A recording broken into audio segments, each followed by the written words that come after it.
Most people assume debt is just a normal part of modern life, that everyone carries some, and that's simply how the world works. A mortgage, a car payment, a credit card balance that gets paid down a little each month. Nothing unusual about it. But watch closely, and you'll notice something interesting. The senior men who feel the calmest, the ones who sleep well, who don't flinch when the market dips or the car needs a new transmission, are almost always the ones who owe nothing to anyone. Not because they got lucky, because somewhere along the way, they made a decision most people never make. They decided debt wasn't a tool. It was a leash. So here's the question worth sitting with today. If debt is so normal, so widely accepted, why do the wealthiest and most at peace senior men go out of their way to avoid it entirely? By the end of this video, you'll understand exactly why. Seneca wrote something that feels almost uncomfortably relevant to modern borrowing. He who is brave is free. For Seneca, freedom wasn't about how much a man owned. It was about how little control other people, or other obligations, had over his choices. And debt, by its very nature, hands that control away. A man who owes money has quietly made someone else a partner in his decisions. The interest doesn't just accrue on a statement, it accrues on his peace of mind, a small recurring tax on his ability to say no, change his mind, or walk away from something that no longer serves him. A senior man who has lived long enough has usually watched a friend or neighbor lose sleep, chasing a lifestyle financed by borrowed money. And he doesn't need a lecture on why. He's already seen it play out. The debt was never really the burden. The lost freedom was. There's solid research behind why debt feels so seductive in the moment, and so heavy later on. Behavioral economists call it present bias, the well-documented tendency of the human brain to overvalue immediate reward and undervalue future cost. A new truck feels wonderful to drive today. The monthly payment, 5 years of it, feels abstract and far away, until it isn't. Present bias is why so many people make decisions in their 30s and 40s that their 60-year-old selves deeply regret.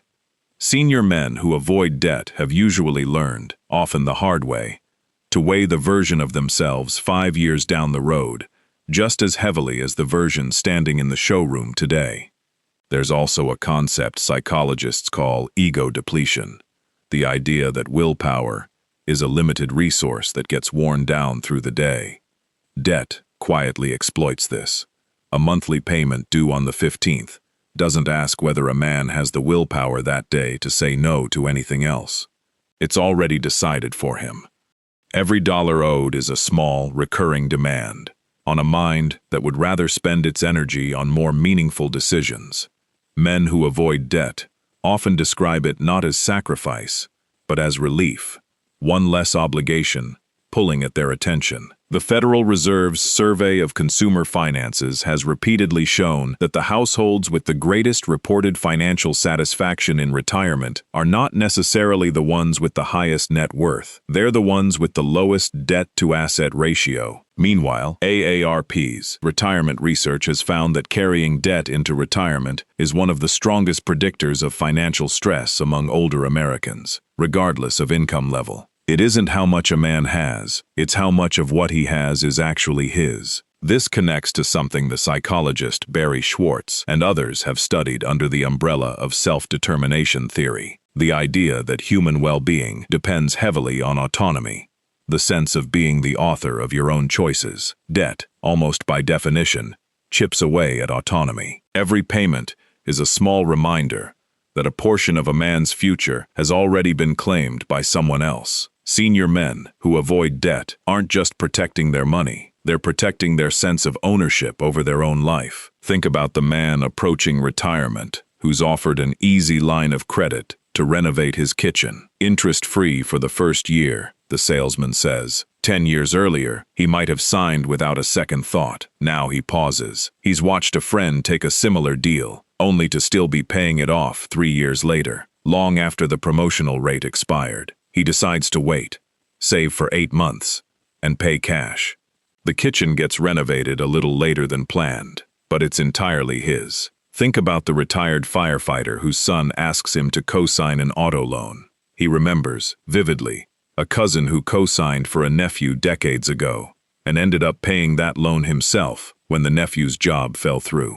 He loves his son, but he's learned that co-signing isn't generosity. It's shared risk, disguised as a favor. He offers to help in other ways instead. Advice, maybe a modest gift toward the down payment, but he keeps his name off the paperwork. Think about the couple who paid off their mortgage 5 years before retirement, even though financial advisors sometimes argue there are better uses for that money. To them, the math wasn't the point. The peace was. Waking up in a house that belongs entirely to them, with no bank holding a claim on it, was worth more than any theoretical return they might have earned elsewhere. Think about the man who, at 70, still pays off his credit card balance in full every single month. Not because he can't afford to carry a balance, but because he made a decision decades earlier to never let a bank collect interest on his own spending. It became so automatic that he barely thinks about it anymore. It's simply who he is. Every one of these moments carries the same quiet truth underneath it. He isn't afraid of losing money. He refuses to become controlled by it. This is what it looks like in practice. Not dramatic decisions, but small, repeated choices, made consistently over years. A man reads the terms before he signs anything, even a no-interest offer, because he's learned that convenience is often expensive in disguise. He understands that real wealth begins where the need to impress ends, and financing a lifestyle he can't yet afford is one of the fastest ways to trade peace for appearance. A man builds an emergency fund before he builds anything else, because he'd rather dip into savings for an unexpected expense than reach for a credit card. He knows that money is a tool, freedom is the goal, and a tool used carelessly stops serving its owner and starts commanding him. A man teaches his grandchildren the difference between good debt and bad debt, not with a lecture, but by living debt-free in front of them. He wants them to inherit more than money. He wants them to inherit judgment. And when a salesman, a relative, or even well-meaning advice pushes him toward leveraging what he's built, he remembers that the wisest senior men protect their peace before they protect their pride, and no interest rate is low enough to be worth losing that peace. Debt was never really about the money. It was always about control, who holds it and who gives it away. The senior men who feel the most secure in their later years aren't the ones who borrowed the most wisely. They're the ones who simply borrowed the least. A quiet bank account is often stronger than a loud lifestyle, and a debt-free life, however modest, tends to be far louder in peace than any financed one ever could be in comfort. Seneca once wrote that the wise man's wealth was measured not by what he possessed, but by what he no longer needed. Perhaps that's the real lesson here. Not that debt is evil, but that a man who has learned to want less has already won the only freedom worth having. So we'd love to hear from you. Has avoiding debt ever given you real peace of mind? What's a financial decision you made, even an unpopular one, that ended up protecting your future? And what boundary around money do you refuse to compromise, no matter who's asking? Share it in the comments below. Your story might be exactly what another man needs to hear today. If this video gave you something worth thinking about, give it a like, subscribe for more reflections like this one, and share it with another senior man who values wisdom over status. Seek wisdom, protect your peace, leave a legacy,